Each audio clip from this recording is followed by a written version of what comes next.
On today's episode, we are looking at the finances of a young couple. The girlfriend is 24 and the boyfriend is 25. And for both of them, anxiety is shooting the roof. Stress levels are extremely high. In fact, the girlfriend was recently hospitalized because of stress, because of worrying too much about their finances. Both of them work as cybersecurity account managers. They currently stay together. They have combined their finances and they say their goals are to get out of debt, grow their investments, and get married in the next 2 years. If you're new here, hi, welcome. My name is Itumeleng. I'm a qualified management accountant. And on this channel, I help ordinary people like you learn how to start saving money, get out of debt, invest, and ultimately build wealth. If that is something you're interested in, please do subscribe and become a part of our growing rich family.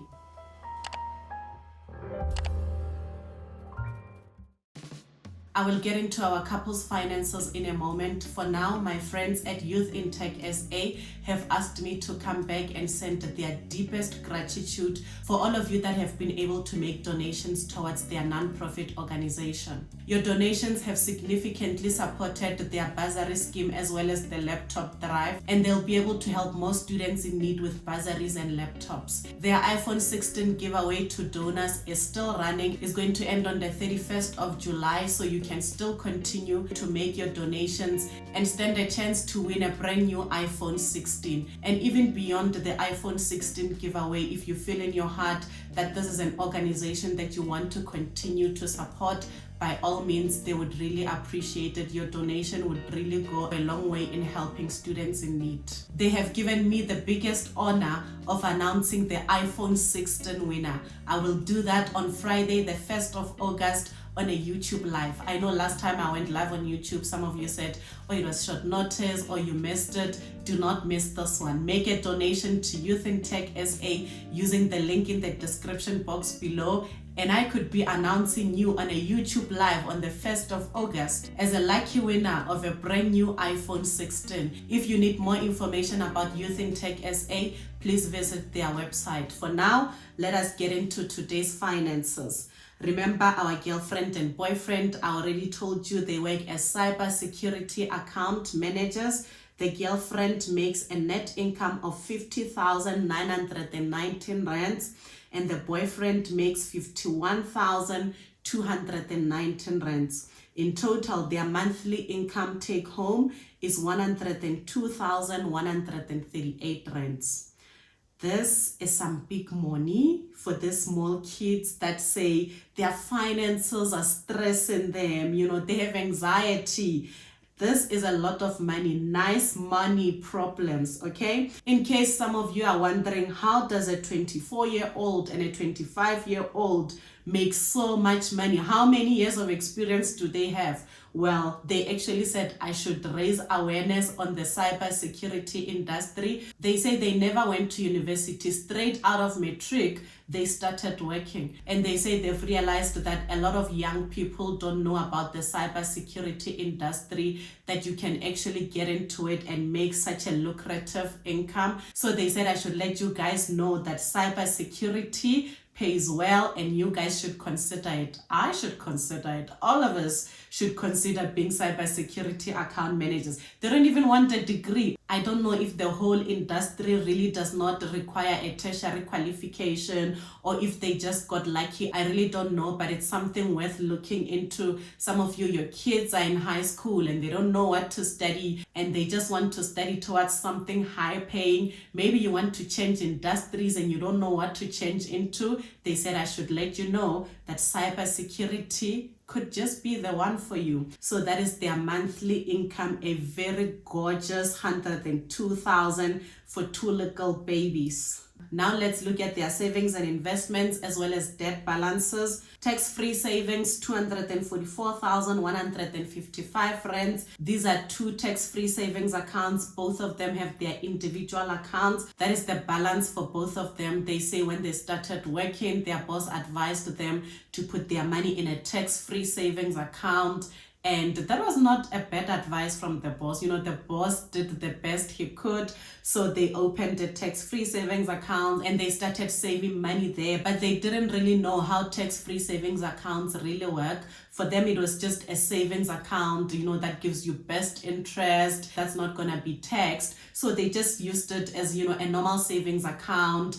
And in case of emergency, they would go in there and withdraw, which is not how a tax-free savings account is supposed to work. And I've realized that it's not just them. Even some of you are not that familiar with how tax-free savings accounts work. You guys are treating tax-free savings accounts as emergency funds. Tax-free savings accounts should be for more long-term investments. Think 20, 30 plus years from now on. This is the money that you should just leave in your tax-free savings account and let it accumulate that tax-free interest for you to enjoy later in your life. The more years you leave it alone for, the better the returns you can get. But now when you go and you withdraw from your tax-free savings account, even your maximum contribution of 500,000 in your lifetime starts to decrease, because remember, you're only limited to 500,000 contribution over your lifetime in a tax-free savings account. So for example, if you go and you withdraw 50,000 from your tax-free savings account, your maximum contribution goes down to 450,000. It does not stay at 500,000 forever. So that's also something to consider. It's a stunning account to have for long-term investment, but to just have it alone in isolation is a big mistake, because like I said, in case of emergency, where are you going to get the money? You're going to get money from the tax-free savings account, and that really just defeats the purpose. So it's good that they have their tax-free savings accounts already set up, but now we're going to add other savings and investments account onto this. First one being, of course, the emergency fund. You need an actual emergency fund for emergencies. That's going to be 6 months of their expenses, and we are going to diversify the long-term investments going forward. I told them we're going to buy shares, we're going to buy coins, we're going to buy goats, okay? And just to sort of diversify our investments here, all that after we get our emergency fund up and running. So those are the savings that they currently have. Not a bad amount, it's a beautiful amount, to be honest. Now their debt balances: iPhone 5,874 rands. This is the balance for both of their iPhones. When they told me that they had iPhone debt, all of them were just looking at the ceiling, and I said, what's happening right now? And they said, well, ma'am, this is one of the things that's been making us nervous. We thought you're going to look at us having iPhone debt and you're going to be really disappointed in us, and you're going to think we are not being financially responsible, and this thing has been bugging us. Is that my reputation on the street? Is that what you guys think about me?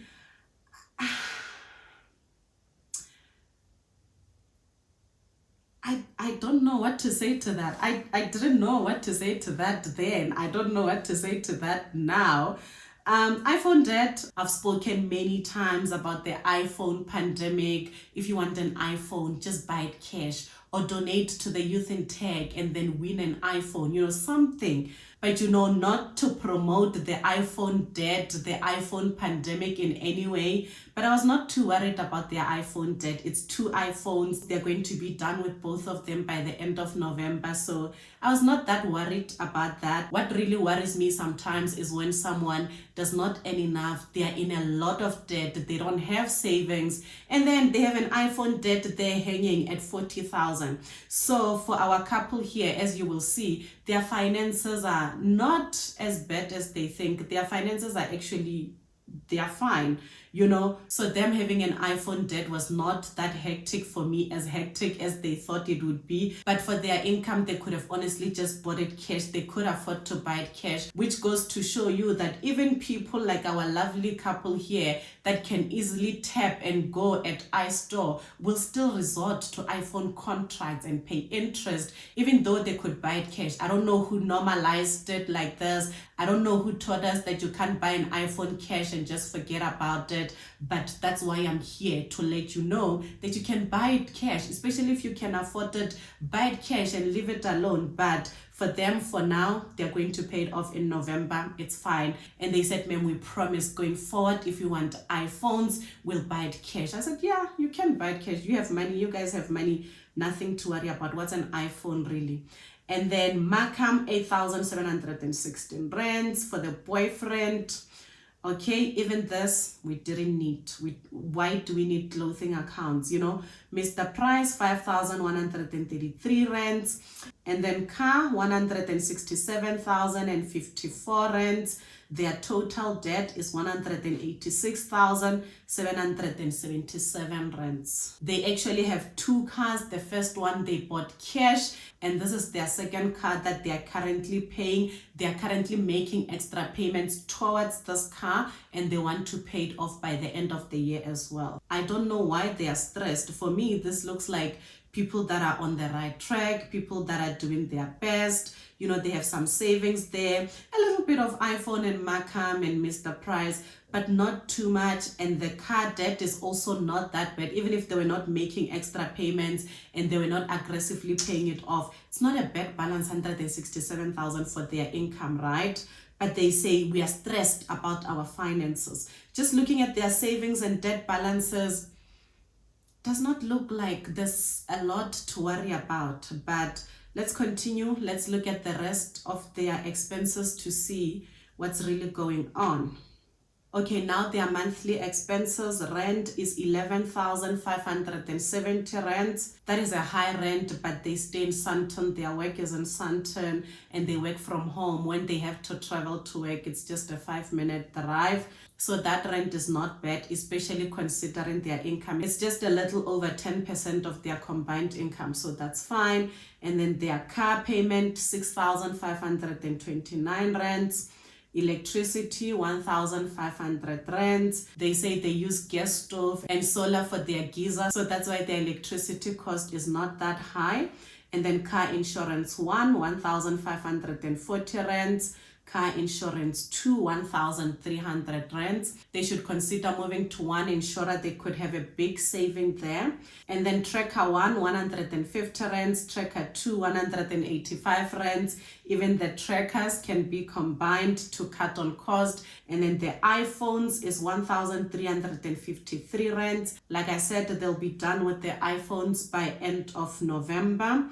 And then anxiety pills, 480 rands. Both of them are on anxiety pills. Like I said in the beginning, they are very stressed. They feel like the successful life that they want, they don't know how to achieve it. They feel like they've got big dreams. They are very ambitious. And even their finances, they say their finances are not where they would like it to be. Have you guys seen their finances? Are we looking at the same finances? You know, when I was talking to them, they are genuinely worried. They are genuinely stressed. Like I said, the girlfriend was even hospitalized. And the problem about them is both of them are like very hardcore go-getters. And there's nothing wrong with being ambitious. In fact, it's a good thing. I think our lovely couple here, a few years down the line, they could be the next power couple because they work so hard, they make a lot of money, and they're very goal-driven. They're very future driven. They want to achieve all these big dreams, but not like this. Not this way. Not to a point where both of them are so hard on each other. They're hard on themselves and on the other partner as well. They're like, we are going, go, hard, go, team no sleep. They don't sleep. They're always in that apartment working day and night. They don't go out unless they go to buy groceries. They say we have a future to work for. And you know, I thought I was ambitious, but I looked at them and I thought, which one is this one? You know, they're pushing each other too hard. And the boyfriend actually said, yeah, we hold each other accountable. It's very good to see young people work this hard and, you know, fight for their futures and want this bright future. But guys, there must be a balance. You know, you must still live a little. You must get fresh air, get some rest, rejuvenate, get some rest, and get back into the grind. Get back into working towards the successful life that you desire. But to just lock yourself up in this apartment and work day and night and not go out and not rest is going to kill you. All of us need to be careful that in the pursuit of our successful life, successful financial standing, that we don't drive ourselves crazy, that we don't damage ourselves to the point that by the time you achieve these goals, you achieve these dreams, you can enjoy everything you've been killing yourself for. Like I said, it's really good to be ambitious. It's really good to be hardworking. It's good that they have each other to give each other motivation, to push each other towards their dreams, but they must also push each other to rest, remind each other to take breaks, and hopefully the stresses and the anxiety around their finances specifically can reduce. Because like I said, I really don't think they should be worrying themselves this way about their finances. Take it step by step, take it day by day. You cannot achieve all your dreams, all your goals in one night. Even if you don't sleep, you work day and night, life is still moving at the same pace. So you might as well just take it one day at a time. Slow and steady wins the race. So those were the anxiety pills. And then dermatologist, 400 rands. Groceries, 5,000 rands. The groceries are not bad. We've seen worse. So I think the groceries are fine. And then Apple storage for those 2 iPhones on credit is 105 rands. Little brother lunch, 400 rands. Mom groceries, 2,000 rands. Mom stipend, 1,000 rands. Wi-Fi for mom, 830 rands. Little brother transport, 1,400 rands. So all these expenses, lunch for the little brother, groceries for mom, stipend for mom, Wi-Fi for mom, as well as little brother transport, these are all for the girlfriend side of the family. I said, oh, this is interesting. They are helping out one side of the family, being the girlfriend's family. I said, okay, why is it like this? Why are we not doing anything for the boyfriend's family? The boyfriend was the first to answer. He said, my family is chill. My family doesn't like to ask for anything. Okay, all right. So the boyfriend's family is chill. They don't like to ask. So if you don't ask, you don't get anything. Maybe the girlfriend's family is not so chill and they ask, and then that's how they end up on the budget. But I think we should look for a little bit more balance when it comes to the family responsibilities. As much as the boyfriend's family is chill, we should also, give them something. We should also find ways to balance the scale because, now they're still dating, their girlfriend and boyfriend, and the boyfriend says he's fine with this, he does not have a problem. Maybe they'll be lucky and he'll be fine with this forever. But we don't want him somewhere down the line coming and saying, oh, we always do stuff for your family and nothing for mine. Resentment can really arise from things like this. And I know there's a stereotype that ladies do things for their families and nothing for the guy's family. And they are really not helping our case as ladies here. So I think even though you might not be giving money to the boyfriend's family, like stipends and things like that, you can just look for special occasions. If the boyfriend's mom has a birthday, you can buy her flowers, send a fruit basket, buy her a nice gift, things like that, to just show that you also value the other family. Because this couple cannot just help one part of the family. Like I said, somewhere down the line, it might cause conflict, it might cause some resentment. So I think it's also good for the girlfriend to make an effort to show the boyfriend that, even your family matters, even your family in our budget, let them be reflected in some way. Just because they don't ask, just because they're chill, doesn't mean now they're not part of the family. That's just my opinion. What do you guys think? When I saw this, I thought, oh, this is going to be a conversation starter. People are going to be fighting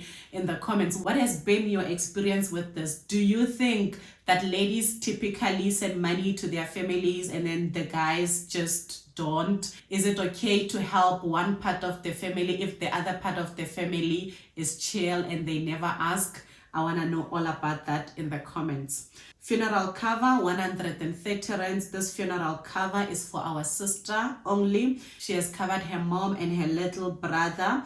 Our brother needs to get his own funeral cover and also cover his members of the family Guys, just because they're chill, now we can't even bury them. Come on. Get a funeral cover and cover your family. And then they have life cover, 730 rands. This life cover, it's 2 life covers. I just combined them. So the girlfriend and the boyfriend both have life covers, which is good.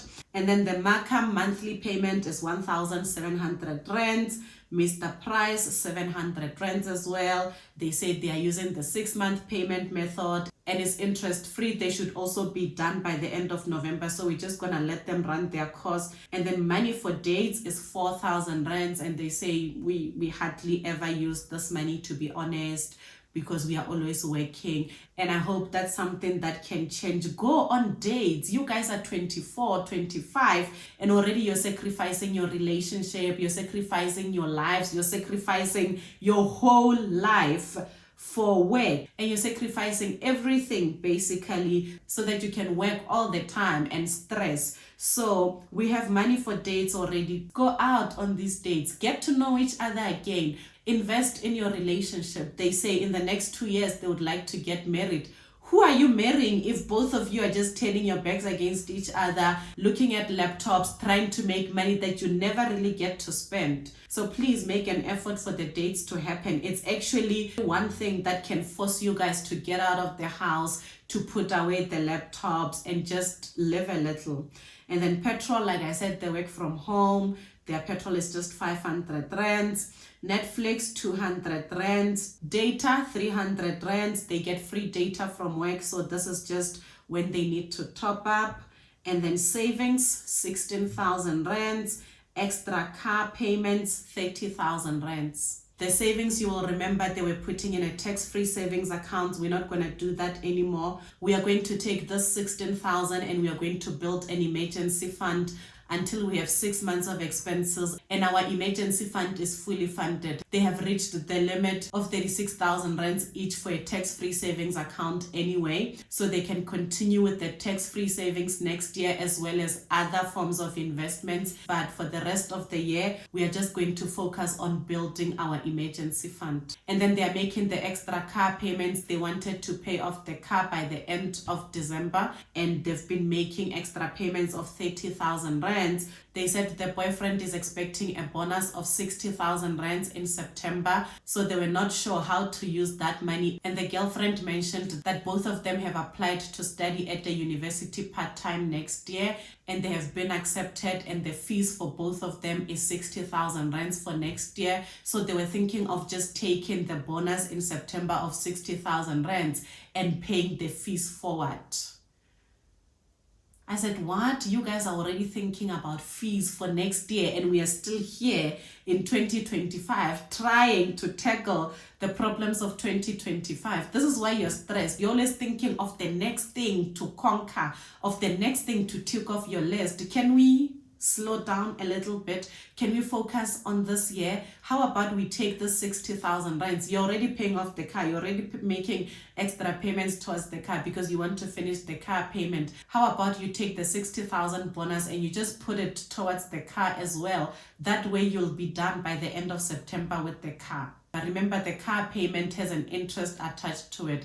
But university fees for a course that we have not started, that's only going to start next year in February, should not be that big of a worry for us currently. So let's finish off the car, get the car out of the way, get our emergency fund started, and at the end of the year, now we can start growing and diversifying our investments as well as building goal funds. What are our goals? What are we working towards? What do we want to buy in the future? What do we want to do with our money? They said, yeah, on the topic of goals, we would like to build a Lobola fund and we were thinking of just getting started right now. It's like, no, now we already have a solid plan. Let's not complicate it. Let's stop staking things on top of each other. Fine, we have a plan. Let's finish off the car, get our emergency fund going. Then from next year, January, now we can get the Lobola fund started and other goal funds that they might have. I'm actually going to have a follow-up consultation with them. They said, we have to see you again. Can we see you again in December? That consultation is actually already in my calendar. I told them, you know what, in the meantime, while we wait for the follow-up consultation, go get passports because you're going to Dubai, Habibi. You guys have money and you deserve a holiday. They said, okay, okay, we like that. We're going to get our passports. We've actually never even been on a plane. Let's go to Dubai, Habibi. Maybe they'll take me along, I don't know. You guys remember their income was 102,000 rands and their expenses only amount to 90,000 rands. So where does 12,000 rands go? They say, well, 12,000 rands is just for, we will top up groceries here and there, we'll buy takeaways, maybe the girlfriend's family will call, the little brother, the mother will call, and they will give it to them. No, we've already established a budget. We've set up budgets here. There's money for dates we are not using. Maybe you can, no, even that is off limits because now we're gonna go for dates. But we cannot have 12,000 rands. I know they're high, and as I know, I said they make a lot of money, but 12,000 rands to lose is a lot of money. 12,000 rands that you leave alone to chance is a lot of money. So I advised them that they can put aside 5,000 rands for that, for those things that come up during the month and whoever calls that they want to give money to. And let's take the 7,000 rands and commit it to the emergency fund. You can't be losing 12,000 rands every single month and you don't have an emergency fund. And in case of emergency fund, you go and you withdraw from your tax-free savings. So then we close to the consultation with that. It's to be continued.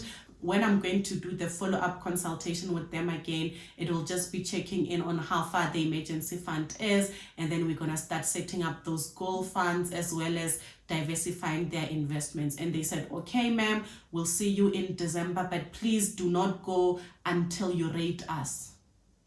I said, say what now? They said, you have to rate us on a scale of 1 to 10. Where do you think we fall? What is this? What am I? They were serious. They wanted me to rate them. You see why they are stressed? They're always trying to get a score. I said, okay, if I must, according to me, I give you 9 out of 10 because I think you guys are on the right track. You guys are even worried about money. That is a good sign that you care, but not like that. Don't overdo it. They are overdoing it. So for me, they are really on the right track. They just needed to make a little bit adjustments here and there. But overall, I think they are doing great. And then they said, okay, that's a relief. That's a relief that you think we deserve a score of 9 over 10 because we were very stressed. You were stressed about the score as well. You guys just love to stress. You stress about everything.